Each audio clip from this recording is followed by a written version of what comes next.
Hello. Hi. Can you see me? Yeah.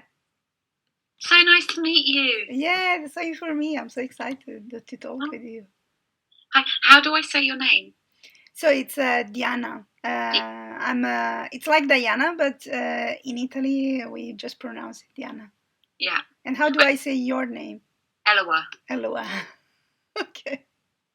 I wanted to check because sometimes I get to the end of a conversation and then I realise I've said the person's name wrong. I've been calling you Diana for the whole hour and then they're like, oh, it's Deanna. And I'm like, I'm so sorry. So Yeah, don't worry. I mean, I'm glad I asked. I love your environment. I love the purple and the yellow and the wood. yeah, this is actually where I coach people. So yeah, on this sofa, this is a sofa, and yeah, that's where it's my studio. It's at the second level of my apartment. Wow. So my apartment is all like that in wood, and yeah, with these white walls. Beautiful. Gorgeous. Yeah. Where are you? It says New Zealand on your Skype. Sorry. Where are you in the world? So I am in Switzerland, in Zurich. That's where I live. Your Skype account says New Zealand for some reason. Really? Yeah, Okay. they're really strange. Yeah. I thought I'm sure she's in because I saw on your website. I was like, I'm sure she's in Europe. That's really strange. Okay.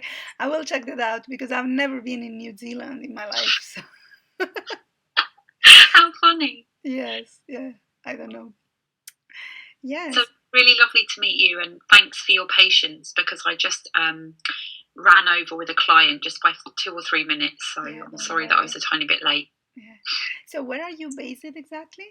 I'm in Sussex, so I'm south of London. Mm-hmm.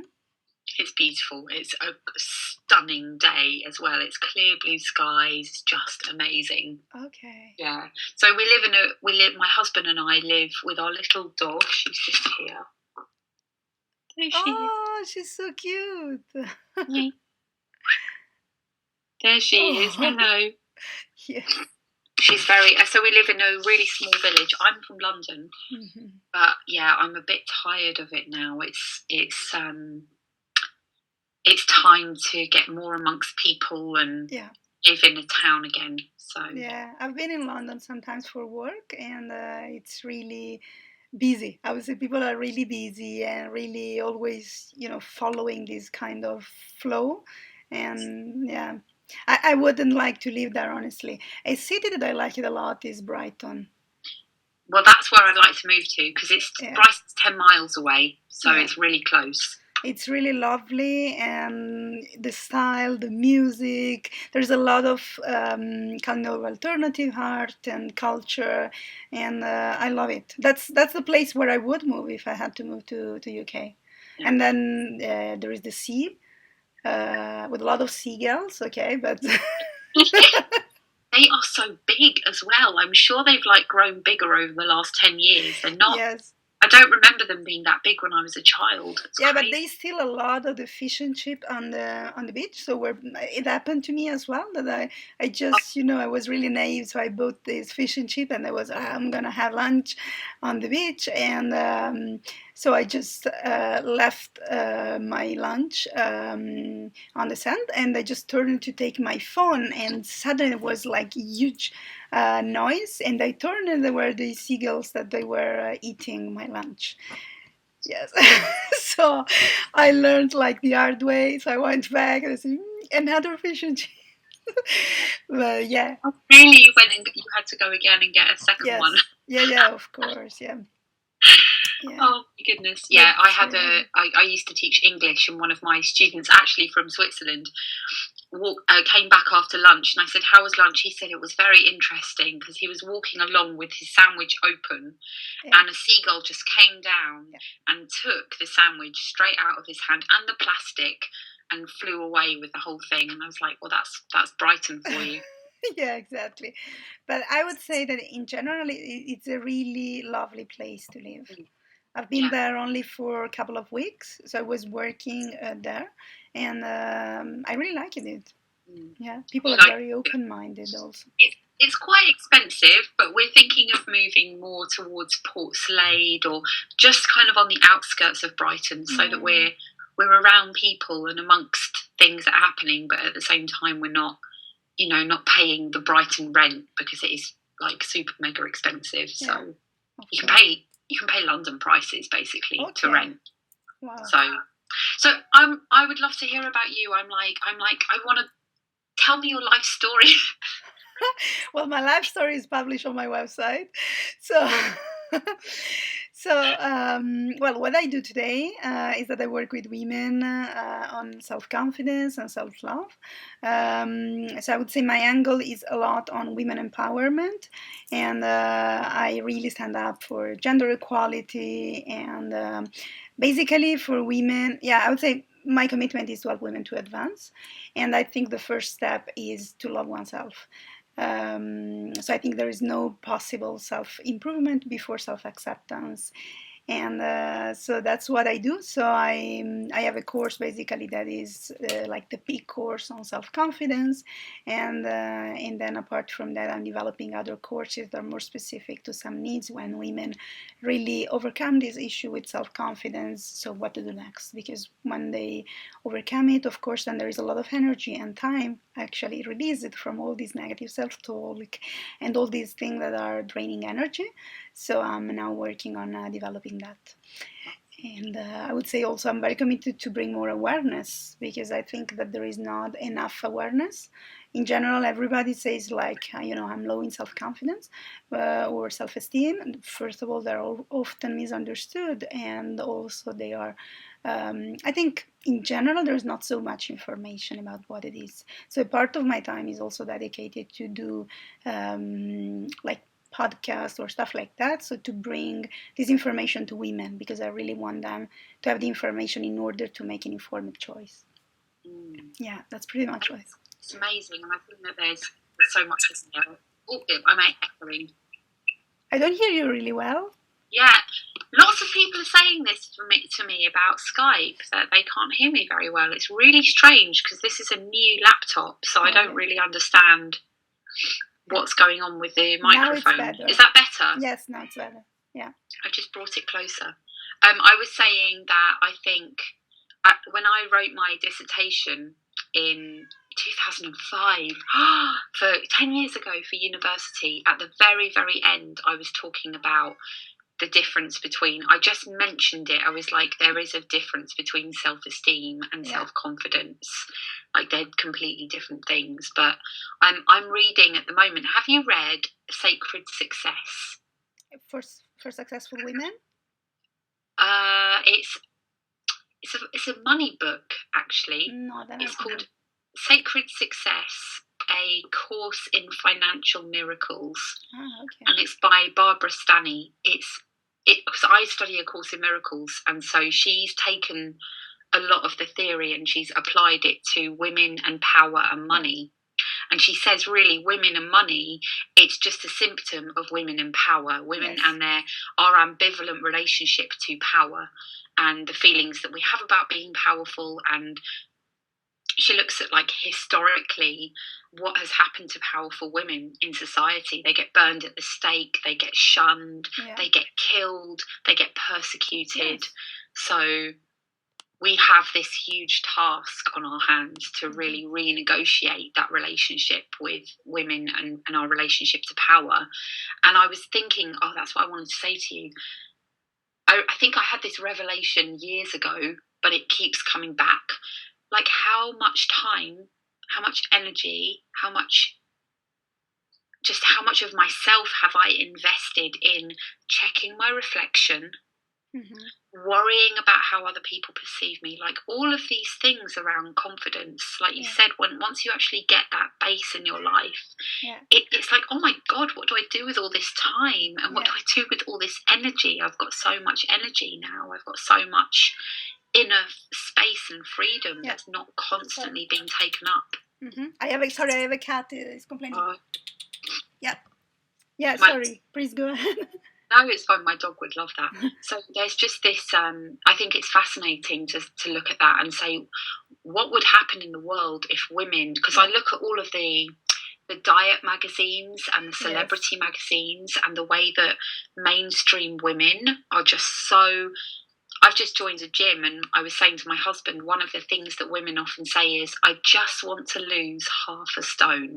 I just want to tone up a little bit. And it's like, really? Do we set our sights so low? Yeah. So firstly, we think there's something wrong with us that's going to be fixed in half a stone. Secondly, we have these goals that are so amorphous. They're like, I just want to lose a few pounds, or I just want to tone up. Like, I'll feel better about myself when I tone up. And it's like, what about I just want to run a marathon, or I just want to donate my time to this cause, or I just want to bring women together? Like, so I get very excited about it. I mean, the point, of course, is that when we attach our value, our worth to that, then of course that becomes really important. We can't live without it, because we think that once we will be, slimmer or whatever, then we will be worth, we will be enough finally. So the point is really to break this cycle. Yeah, and I think the work I do really is very much about reminding, I don't feel like I teach in that sense, but reminding people that, or reflecting back to them, that fundamentally the only thing that's happened here is that we made a decision at some point. And of course that's an individual and a collective decision, but I just made a decision that my worth was based on my body size. It's not inherently true. And so if I made that decision, then I can take my power back and actually change my mind. Make a different decision, So awesome. You're a coach. Yes. So I work with coaching, NLP, and also nonviolent communication. I basically combine these three based on what my clients need. But also the program that I did is, that's the cat, is combining these three in a way that basically women go from one step to another. So the first step is about self-discovery, and the second one is about self-acceptance. So this is normally the most difficult ones, and when of course there's a lot of resistance. And then once this is overcome, then there is the self-value and self-love. So this is for me these are for me the logical steps, actually, to go from A to B. And I found that this is working really well, because I basically worked with women on low self-confidence for a while, and then I started creating exercises for them. And I love creating exercises, especially NLP exercises. I mean, it's like, in that I'm very creative. So I'm just, okay, that's the problem. Let's, and I create an exercise. So I create a lot of exercise like ad hoc. And then at a certain point, I realized, okay, these are the exercises that really work constantly. And so basically I put them together in a way that makes sense. And I created this course. And I'm really satisfied with it, because I really see women like going through a transformation. And for me, it's so much, the moment when these women say, I am enough, it's awesome. For me, it's full of joy. Exactly. This is, when they are no longer resisting, when they are no longer saying, but I can't forgive my mistake. But anyway, I need to have more of this or that, or I need to be the top in every possible, skill and stuff like that in order to be enough. When they just stop and say, yes, I'm enough, I'm intelligent, I'm beautiful, that's like if a new woman is born, actually. And that's what I'm really passionate about. Especially because I think one thing that I believe really strongly is that we need to hear women's voices in society, especially in this moment with the huge crisis that is basically touching every aspect of our culture and economy and everything, like the way we live life. I think that women have really a possibility to make an impact, to influence, and I think they are really, not all the women, of course, but a part of women are wasting this opportunity just because they hold themselves back. While we actually need them. We need them because we need new solutions. We need new point of view.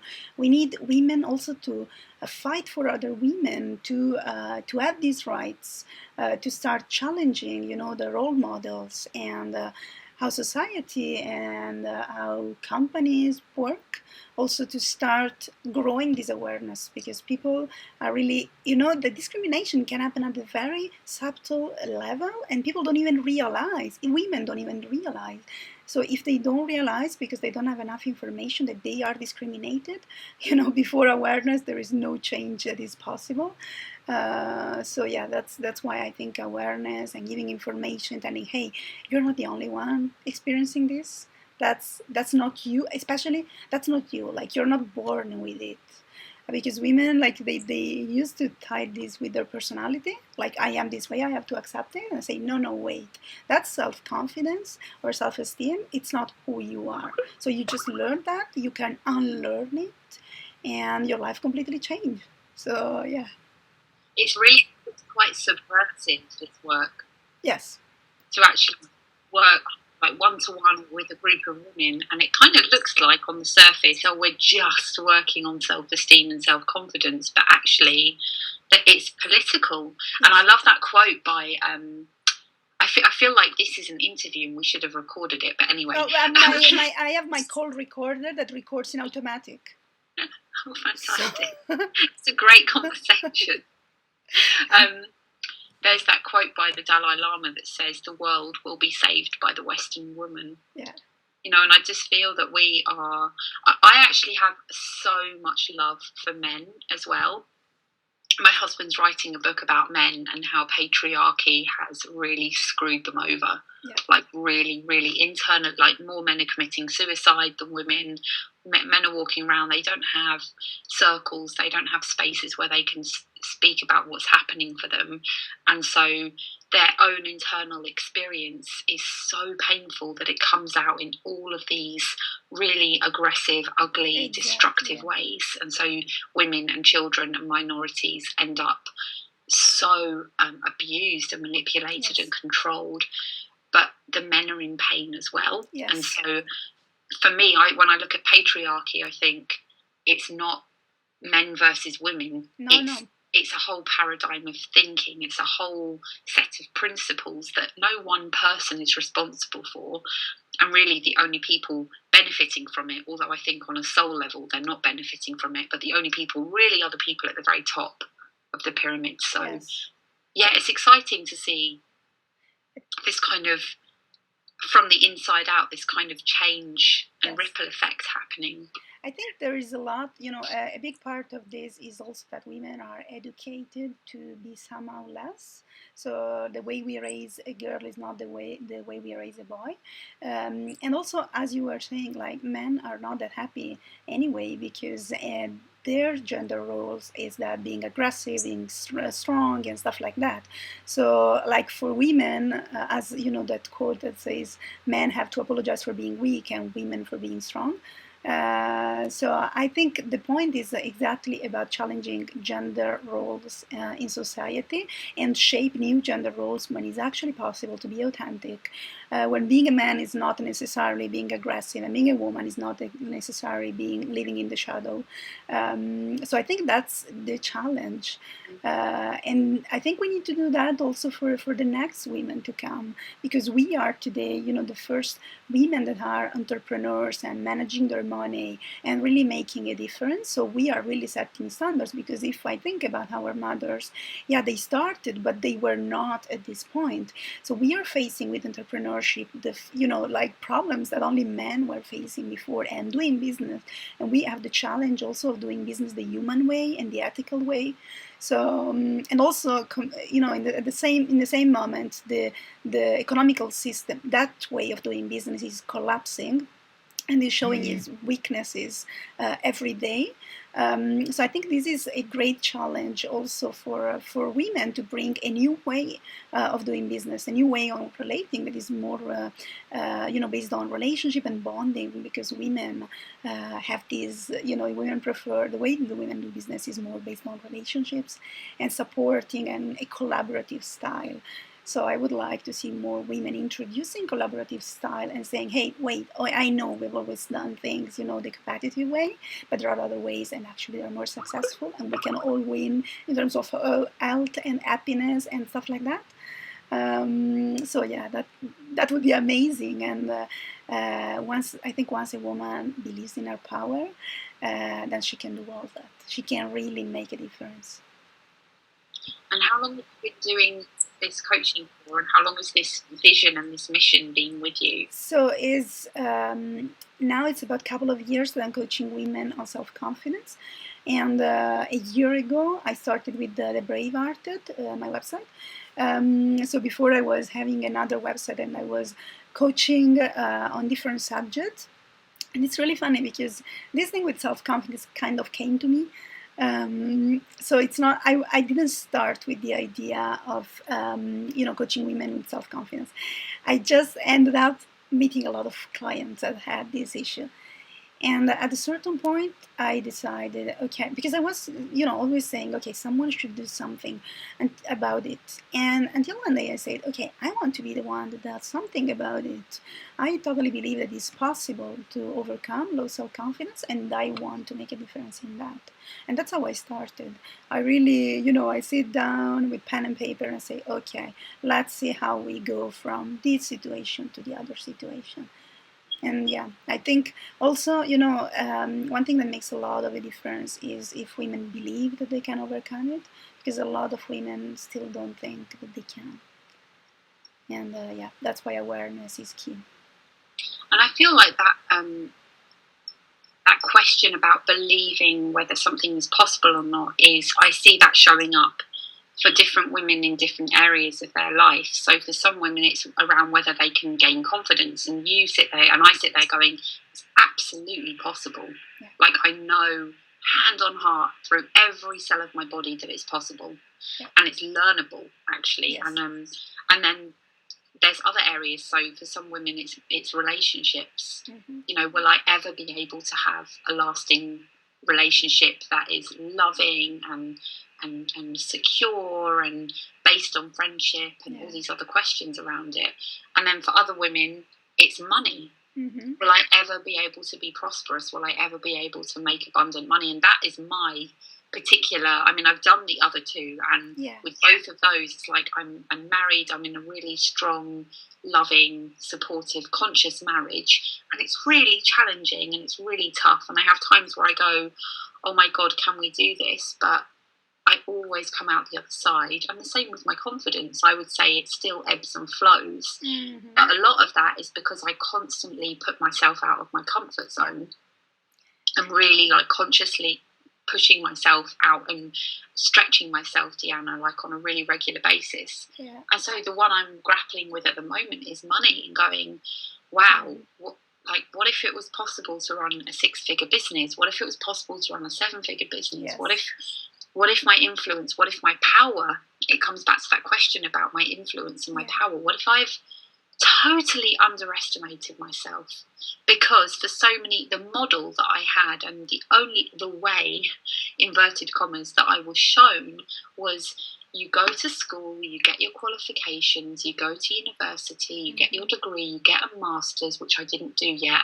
Then you get your job and you get a promotion after X amount of time, or if you're very strategic, you can make a few little leaps. But you're always at somebody else's beck and call. Mm-hmm. And somebody else, some external authority, is always in charge of your income, your job description, your job satisfaction, your fulfillment, the hours that you work. So for me, I'm very new to running my own business. I was kind of doing it alongside teaching for a while. And so here I am. I've been doing this full time since the end of March, beginning of April. And here I am, a few months in, going, wow, I'm the boss. Yes. Oh my goodness, it's so different. Yes. It's so different. And so I'm really exploring and experiencing, but I'm experiencing the shift very much internally. Yes. It's really landing. It's really sinking in. Of course it's possible. These things that had felt so impossible, like you were saying, thinking I was just born not to make really good money, or I was just born not to be an entrepreneur. And it's hold on a minute, no, it's all learnable. Yes. And we're much more, our brains are much more plastic than we used to give them credit for. Yeah. So if I understand correctly, you work on self-confidence with the focus on making more money for women? That's my personal stuff. But you coach women on self-confidence with the final purpose of... Do you know what? Not overtly.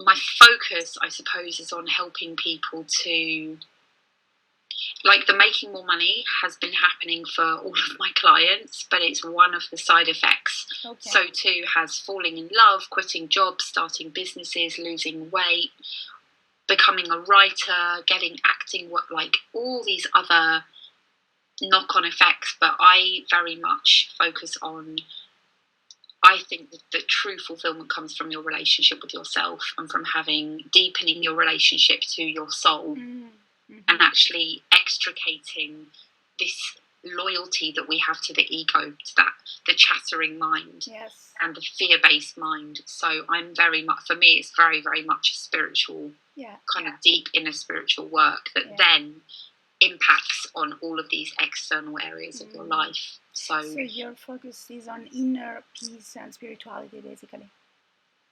Doing the inner work, and I'm such a big fan of doing the outer work as well. But I believe that when you change your relationship with yourself, then your relationship with money changes as a result of that. It's like, oh wow, I want to create a budget, or I want to make more money, or I want to take that risk or do that creative thing, because I can't not do it. If I'm going to be fully myself, if I'm going to be who I really am, this is the next thing that I'm being called to do. Does that make sense? Yes, absolutely. You know, I'm asking because I think there are different directions for self-confidence. I think self-confidence is the issue that prevents women from doing a lot of things. But there are, I've seen since I started with coaching all the women on self-confidence, I've seen that there are women that are more focused on health, so preventing disease like depression and burnout. There are women focused on inner peace and spirituality. There are women focused on relationships. So, you know, having more self-confidence to have fulfilling relationships. And there are women focused on the aspect of work. So I started coaching all the women on self-confidence, and then I focus a lot on work and making a difference. So earning more money and actually influence and lead with confidence, with a confidence that is really truthful and it comes from inside. So what I call authentic confidence, not, you know, being a badass or stuff like that, because I see a lot of fake until you make it and be a badass outside, and that's not my style. So my style is really know yourself, being solid in yourself first, and then you can lead, because it comes naturally. And it's effortless, actually. You don't have to fake or, you know, be like puff up or stuff like that. But it's just, okay, that's who you are. That's absolutely enough. That's absolutely fine. And you lead with what you have inside. I love that. And I talk a lot about vulnerable leadership and conscious leadership as well. And it's this idea of, one of the phrases that I use in my work is that I reunite people with their whole self. Yeah. And when people are when you're not hiding away aspects of who you are, and like I do a lot of work around shame with people, when you come to that place of self-acceptance, when a woman does in particular, but also true for men, it's like something, the light bulb goes off. Yeah. She can finally hear what it is that she's here to do, because she's not wrestling with this question, am I good enough, am I worthy? Yes. Once you have that foundation, it's like, I know I am. I know I'm going to keep meeting this question over and over again. But what is it I am called to do? Yes. And I feel that, like, I call it a special function, which is language from A Course in Miracles. I feel like my special function is to give people access to who they really are. Yeah. And so, like, there's such a kind of unleashing that happens then? People discover that they are artists, or that they're gay, or that they always wanted to write, or that they yearn to travel or become a mother or open an animal sanctuary or whatever it is. And it's like, so it's finding that, taking that journey within and saying, what is the thing that's on your heart? Yeah. Because imagine if you weren't doing this work, Deanna. Yeah. Like, imagine all the women whose lives wouldn't have been touched if you were just constantly like, oh my God, I'm not good enough, and I'm not good enough, and I'm not good enough, and I'm not, like, wow. That's true. That's a big ripple effect that wouldn't have happened if you were just there wrestling with this fundamental question. So because it drains the energy, and in the end, I think there are expectations need to be set. So like self-talk will come, but what is important, like hardship will come in life. And so a big part also of my work is resilience. So I teach a lot of resilience, how to deal with hardship. Because I had, and this is why in my story, it is on my website, there is like what I went through in life. And it was a lot of stuff, but the most important thing is not what happened to me, but what I made out of it. So that's why I teach women how to take what is negative and transform it in positive, and keep only what's useful and what serves them. And I think everything is really in the mindset. Once the mindset changes, everything changes as a consequence. There's so much power there, because then, then we're no longer lost in that place of, as you were saying, of negative self-talk, but we just have the energy and time and say, okay, then I can feel good. And once we feel good with ourselves, we feel good with other people. So I always say, when women were coming to ask, is it possible, to have a love relationship that is actually successful and satisfying, and said, absolutely, you need to start loving yourself. Once you love yourself, you will be able to love anybody else. But if you don't love yourself, you will always ask to other people to fill your emptiness inside, and you will serve as an emptiness filler for the other person. And that's not a love relationship. That's codependence, that's need, that's something else. So that's why I believe that I would say the awareness is the first big step, because once we are aware, we have the power of our choices. I love that. Yeah. And I'm actually starting, I'm kind of, with a friend who's based in New York, we're planning a workshop around women and finding and keeping lasting love. Yeah. And so the language is I'm not entirely comfortable with it yet, because I don't like buying into those cliches, but it is about, because I believe very much you create, to consciously create a relationship with someone, we don't really do that. Yeah. We go in and we have all our expectations and all of our feelings and all of our, we're not aware that we're constantly projecting the past onto the present. And like you said about becoming a need filler for other people, and asking them to meet our needs all the time, there's so much in that. But relationships, they're so big. I wanted to say something about, I have this slight bugbear with the personal development world, where I think there's a misconception about loving yourself before you get into a relationship, because there's a little lie that gets perpetuated, which is, when I've done enough work on myself, then I'll be ready for a relationship. And I think that that's true to some extent, and there is this base and this foundation of self-love and self-awareness. But it is in relationship that the stuff is going to get triggered. Yes. And so it's in the relationship, really, only in the relationship, that the real work can take place. And so even yesterday, I was in a session with my husband. We were having a counselling session. We're just doing a few sessions just to kind of iron out some stuff that's going on. And I was like, absolutely blown away by this revelation of this mixed message, this push-pull that I do in the relationship. On the one hand, it's like, I want you to need me because I need to feel needed. But on the other hand, if you need me, I will push you away. Mm-hmm. So I've got this kind of and it's so human, it's just this kind of mixed message, complex, circular dynamic going on. But underneath it, of course, there's just me standing here saying, I want to be loved, and I want to experience love, and I want to love you, to my husband. So I find that really fascinating, those dynamics that take place, and exploring them with people. And I think it all comes down to the evaluation that you make about yourself. Yes. It's a matter of recognition, I would say. So it's recognition is a fundamental need for human being, and of course, if we don't recognize ourselves, then we need recognition from outside.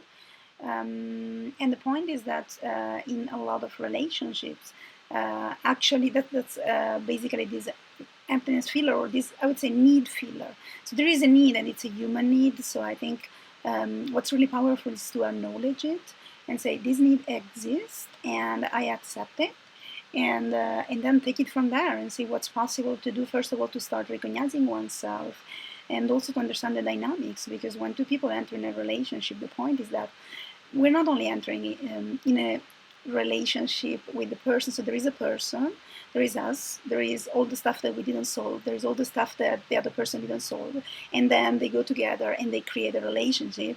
And if we don't take care of it, it can become a monster, as it can become something really awesome. But I think and that's also why I did also a nonviolent communication, because I think nonviolent communication is such a powerful tool. I think, first of all, so I'm teaching women how to use it at work, but I also use it when they have issues like in interpersonal life, and I think I used it in my relationship with my partner, and it made such a huge difference. So at the beginning, we really had fundamentally different point of view, and with nonviolent communication, we worked it out, and it worked really well. And I've seen how much powerful it is, because at a certain point you said, okay, we have this very opposite view of life and things. So what are we going to do with it? Are we going, to just quit? Or are we going to try to make it work? And then I said, okay, let's go to a nonviolent communication workshop and let's learn together and let's practice so that we become more aware. Because it basically works on recognizing what your need is, what your frustrated need is, and what your positive need is before going into a conversation with the partner. So that basically we don't go and accuse, like, you didn't give me the attention that I want, but we go there and say, I have this need of sharing with you, and I really would like this. And this is a way of communicating that has a lot of potential of getting what the person actually wants in a way that is specific. And that's why I think it's so powerful, both in relationships and at work. So yeah, I would also absolutely encourage anyone to do an online communication course, or at least to read the book. I've read the book; it's fantastic. And what I love about that, Diana, is for me, it's about being a grown-up. Yes. It's really being an adult, an emotionally responsible adult. I'm taking responsibility for my needs, for who I am. I'm being clear, I'm being direct. And if you don't meet my needs, it doesn't crush or destroy me, yes, because the power is in me stating them and asking for what I need. I love that, because I think we so often confuse what is my 50%, yes, and what is your 50%. And it's like, you didn't do this, you didn't do that. And once you start getting into attack and blame and dumping and criticism and shaming each other, that's just toxic wasteland, yes, for the soul. It's really like, there's no good that can come out of that. Yeah. So I think I love this concept of relationship, because I think, a responsibility, because I think, as you said, I really believe that as grown up, we need to take responsibility over our life, over what happened to us, or what didn't happen, and make something with it. And also, I think that we need to work on ourselves to become responsible citizens in the world in general. Because once we are really aware of who we are and we take ownership of our stuff, we can relate in the world in a very different way, in a very pacific way, and in a way to not to avoid conflict, but to resolve conflict in a very positive way that can really serve us and the community in general. So I think this concept of taking responsibility is one of the hardest one to accept. I mean, I know how hard it is to hard with that, because it was hard for me, and I know how hard it is for my client to say, okay. So one thing that I do is when they have problems, so, I always say problems don't exist in nature. So we create the problems, because if you remove yourself from the equation, the problem, doesn't exist. It's not like a plant. So when you actually change point of view, you can the problem can disappear, because we create, otherwise it wouldn't be possible to create problem and to create solutions, right? So I always say, okay, where's the problem exactly? And that moment when the person becomes aware that she's creating a problem, I see her face. It's like, oh Oh my God. Yeah, yeah. But then that's a chance to really take responsibility over it and to make something positive, to really shape one's life. And I really want people to understand how powerful this is, that they have the power of their choices.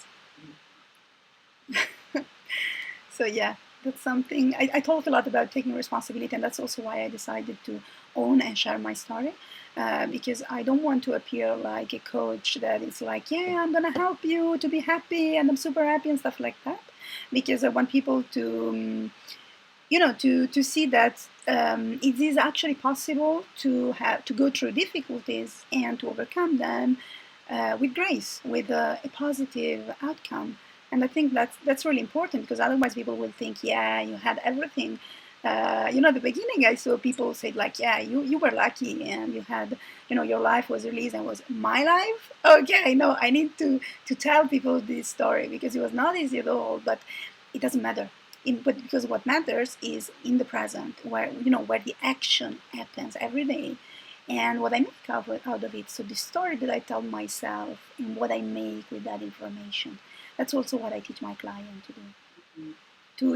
To become resilient basically. And that resilience is, they've done these studies, haven't they, more and more recently, where it's the grit, they call it as well. It's the number one determiner of success, Yes. external success. If you want to measure success by finances and job security and all that kind of thing, but it's like grit and keeping goingness. Yes. That like, I'm going to keep going even if I fail, even if I mess it up, even if I feel like nothing good is happening. And I just think I'm really discovering within myself this bottomless pit of resilience. Yes. It's as an entrepreneur, like failing, getting a no, getting a no, getting a no, getting a yes, getting a no, getting a no, and it's like, wow, I'm keeping going. I love this about myself. It's such an incredibly it's kind of awe-inspiring, actually, Deanna, to be experiencing it from the inside, not just logically or just up in cognitively, to go, oh yeah, resilience is this or grit is that, but to actually be doing it, it's like, wow, I am so much stronger than I thought, than I ever imagined.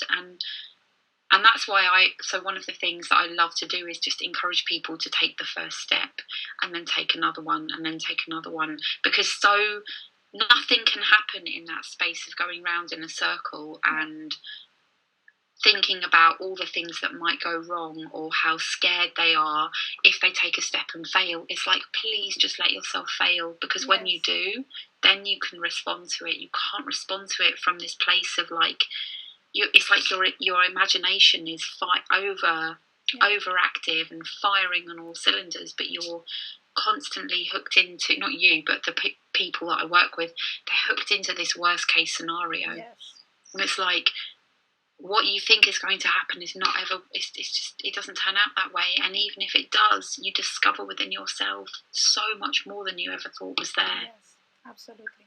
I think there is a lot of fear of failure, but also fear of success. So one fundamental part that I help people with is to redefine what failure and success is, because of course in every path, and you know why? Because a lot of people, people with low self-confidence, very often they are perfectionists. So they expect everything to be super smooth, and or also imposters, for instance. They have the imposter syndrome quite often. So like, if I would be good, then everything would be fine and smooth. And I always bring them back to reality, in a sense of saying, okay, wait, like setbacks are to be expected. That's reality. So it depends. How do you call a mistake? Like, do you call it a mistake? Do you call it a failure? Because when you call it a failure, then of course you lower your self-confidence and it doesn't help you. When actually, when you learn, and I think since you have been a teacher, you know this really well. Like, it's normal to do mistakes. That's how you learn. It's practicing and doing mistakes and speaking a foreign language in front of different people, making mistakes and learning from that. It's essential, actually. And it's the people who don't let themselves have those mistake moments, they don't make progress. Yeah. Typically, and there's some kind of nationality differences there as well. Okay. Typically, Italians, they don't care. Yeah. They don't care. They speak. If they don't care what their grammar's like. It's like, I'm just going to speak the English that I know, and I'm going to pour my expression into it. The Japanese, on the other hand, very timid, scared of making mistakes, processing the rules. How do I create a sentence? And so their written English and their reading is brilliant, but the actual interaction and that communication is like, it's very stilted, it's very slow, and you can really see the limits of that perfectionism, and how much it prevents somebody from being fully alive and fully in the moment. And I was teaching this Russian university professor, and she had to go to a conference and give a presentation in English, and she was like, oh, I'm so scared, and she was so frightened of making mistakes and people judging her or laughing at her or thinking that she didn't know what she was talking about. And she remembered that there was this conference she went to with this Italian professor. She said his grammar was awful. His pronunciation was terrible. His English, if you want to put it a massive umbrella of term on it, she said his English wasn't very good. But he gave such a great presentation because he just didn't care about whether he made mistakes or not. So he communicated everything he needed to. He got the meaning across, and it was memorable. People actually took away something from that rather than this perfect, all of the I've watched so many presentations because I used to teach presentations. I watched so many that it's just like, oh gosh, wake up, like, because they're trying to get every single word perfect, and it's like, that's not the point. Even I listen to a lot of podcasts, and I often hear people, the guests or the interviewer, saying a word, and I'm like, that's not the right word, but in the moment that was the word that came up for them. And I noticed that in myself as well. Sometimes I'm like, that wasn't very eloquent, or that really wasn't the right term. But like, what am I going to do with that? Am I going to crucify myself and say, oh, actually, I have to stop?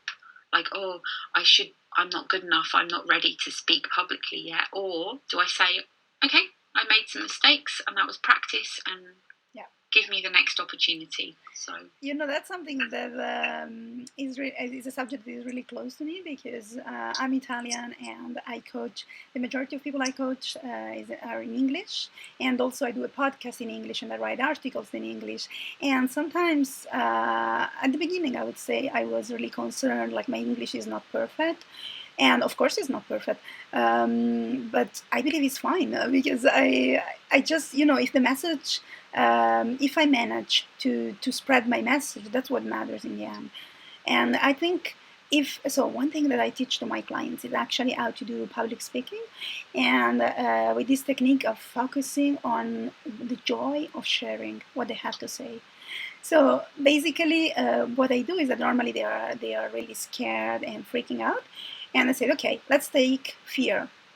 So this is fear, and this is, so if you go on the stage with fear, then you will just be concerned of everything you say, and being very self-conscious, and actually avoiding to do eye contact and to connect with the audience. So probably you will speak and look at your slides in some way, instead of looking at the audience, they will look just at the slides or the right word or whatever. And what I do, and this is also something that I use for myself, is that before I go on stage, I connect with that joy. So it's like, okay, wait, that's an opportunity. I really want to share my message with these people because that's huge, and I want to touch them. I want them, to really get my energy and my joy when I talk about this stuff, because I love it and I want them to be enthusiastic about it, not about me, but about it. Because what really matters for me is that they are aware, they have a choice, no matter if they decide to work with me or with anybody else. Living my life purpose for me is to spread this message that I'm already living my life purpose, even if that doesn't turn out in being a client. So that's what I do. When I connect with this joy, it's like I can't wait to go on stage. And I'm on stage tonight, actually. I'm giving a workshop. And I've been quite nervous. I've been like, and it's good. I'm glad that I'm nervous. But I really love that about really connecting with the joy of spreading the message. I don't know if you found this as well, though, so thank you for that, Deanna. Thank you, really. I've written it down. But also what I find is that business is not this linear thing. I find that if I send out a bunch of messages to people inviting them to a discovery call, something happens in a completely different area. Someone contact me out of the blue, or someone says, oh, hey, I want to introduce you to someone, or it's like, if I'm do you know what I mean? Like, if I go on stage tonight and I have an intention, I want to create a minimum of 5 discovery calls out of this workshop tonight. That's what I would love. And I surrender it to what I call the divine or God or whatever you want. And it's like, if it's for the highest good, but really just let me be on purpose. Really let me just carry my message, and I just want to trust that whatever is going to unfold is absolutely the right thing if I get out of my own way.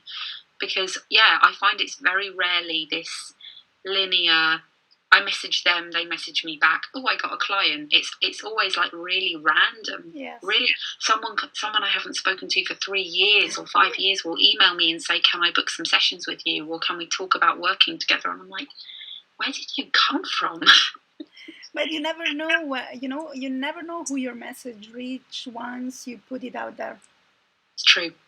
I interviewed my husband for my podcast, and I'd love to have you on if you would be interested in coming on. I'd love to have you as a guest. And we went to the gym 2 days ago to join, and we walked into this hardcore gym and saw this guy that my husband knew from another gym from years ago. They haven't seen each other for like 4 years. His name's Seth, and he came over and they shook hands and said hi. And the first thing he said was, oh, I listened to your podcast interview. It was really good. And then I sent it to my brother and he listened to it. So we were in this testosterone-fueled environment with all of these weights and this dance music.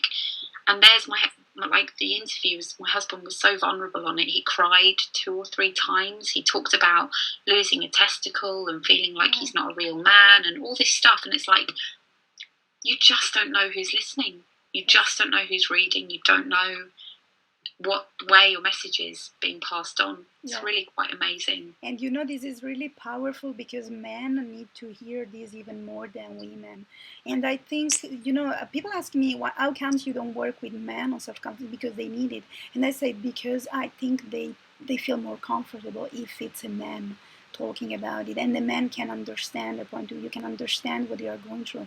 So I really hope that there are men out there working on self-confidence for men, because I think men need to really let themselves be vulnerable and because I think that's the real strength.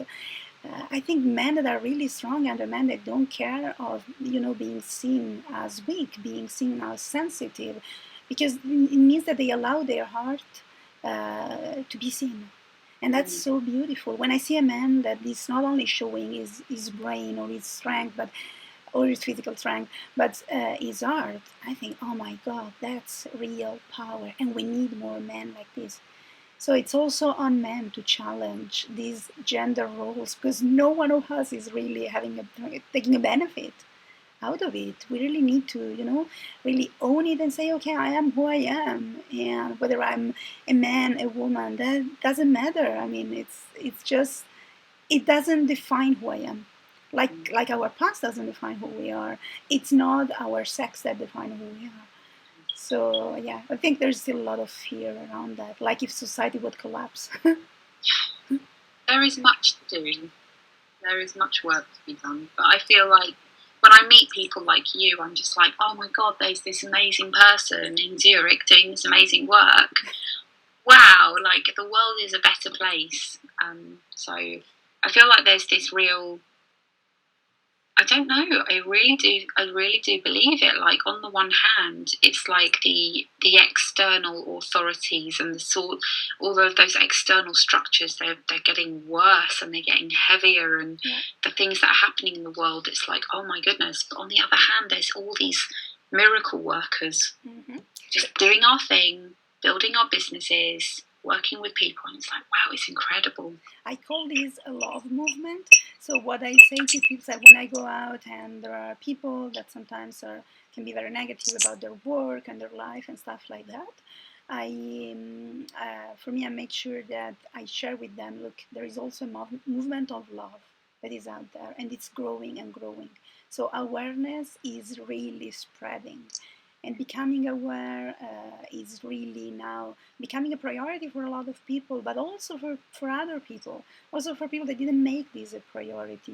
People are becoming more brave in this sense. They are not hiding behind the roles of what they are supposed to be, but the more and more they are owning who they are.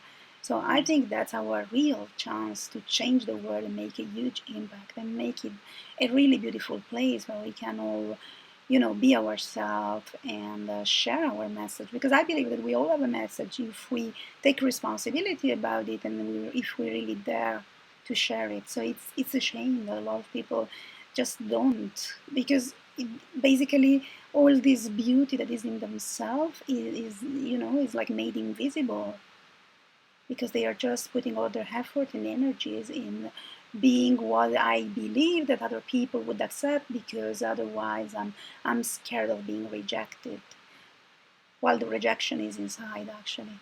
It's totally, because I've had a little bit of external criticism and judgment on things I've written, but nothing to any scale of A, what I've done to myself, and B, and the external only ever really reflects what is happening on the inside anyway. So only if it's upsetting me, the criticism, it's only because I'm letting it. It's got somewhere to land inside of me. But B, the message, the ripple effects are so much greater. Yeah. I cannot fathom how much bigger the ripple effect has been, the positive ripple effect, the loving ripple effect on people, for me sharing my message and speaking and writing and showing up and getting vulnerable and being fearless and expressing myself. Like, so many people have been impacted by that, just as they have by you, just as they have by my husband. It's like, it's not, oh, I'm so special, look at all the people I've impacted. But yes, I have, and so have all of us who dare to show up and just be who we really are. Yeah, because you are sharing your beautiful soul. That's it. That's what you're doing. And doing that, you empower other people, you inspire other people to do the same. Because suddenly, what I've seen, like when I finally embraced who I am, suddenly people around me, I was attracting different type of people and energy. And I realized that one step after the other, my life started becoming the life I always wanted. It's like, oh my god, yes, I can be myself, and I can do that, and I can have people that I really like around me, and that understand and appreciate my message, and I also appreciate them. And that's beautiful, because then you shape every aspect of life. And also, I think the way you take difficulties, it's different. It's like, yeah, okay, I always have the chance to learn from it, and if we are open to learn from from what happens, then we are not scared anymore, because there is always a way out, and because we have overcome other difficulties, so we know we can overcome the next ones to come, and because we make something out of it. So we use it, if adversity is used to grow, then it's an incredible power. And I see very often, well, I would say, I'm not with my client, but in general. So before, I was really frustrated because I saw a lot of people, especially men, jumping from a relationship to another and reproducing exactly the same relationship with the same issues, and the relationship was ending exactly for the same reason. I was like, God, can't you see that there is a pattern there? If there is a pattern, and if you are making yourself unhappy because what you want is a long-lasting relationship, work on it. I mean, it's absolutely worth it. You will get what you want but you have to have like a tolerance for frustration, for like the time you need to make this work. So of course, what I tell my client is also, it's not all like, it's not like a walk on the beach, but if you have like a bit of an higher frustration tolerance, we can absolutely make it. Just let's just be realistic and take life for what it is, and also have the courage to love life for what it is, because once we love it, we can make the most out of it. Amazing. Yeah, it's so great talking to you. It's the same for me. I feel like I found an Italian, like, you're just this like, you're like, oh my god, I really feel really aligned with what you're saying, but also like very stimulated and interested, and rather than just like, yeah, I know it, it's like, wow, tell me more. I have the same feeling, so I'm really glad I met you, and I would like actually to do an interview, or also I think I would like to do something with you, really, to collaborate to some extent. That would be awesome. Yeah, I'm really like, why don't we, as a next step, would you like to come on my podcast? Yes, I would love that. In a new season, I'm in a new batch of recording. Mm-hmm. So why don't I send you the document, and it gives like the mission of the podcast and really the structure, and then it takes you through the questions because it's a fixed format. Yeah. And so we could book that in and then take the next step after that step. Yes, it would be lovely. Oh, awesome. Amazing. Yeah. Lovely. Okay, so it was really nice to have these first chats with you. So wonderful. I will check out the recording and send it to you, so that if you want to use it, just feel free to use it any way you like.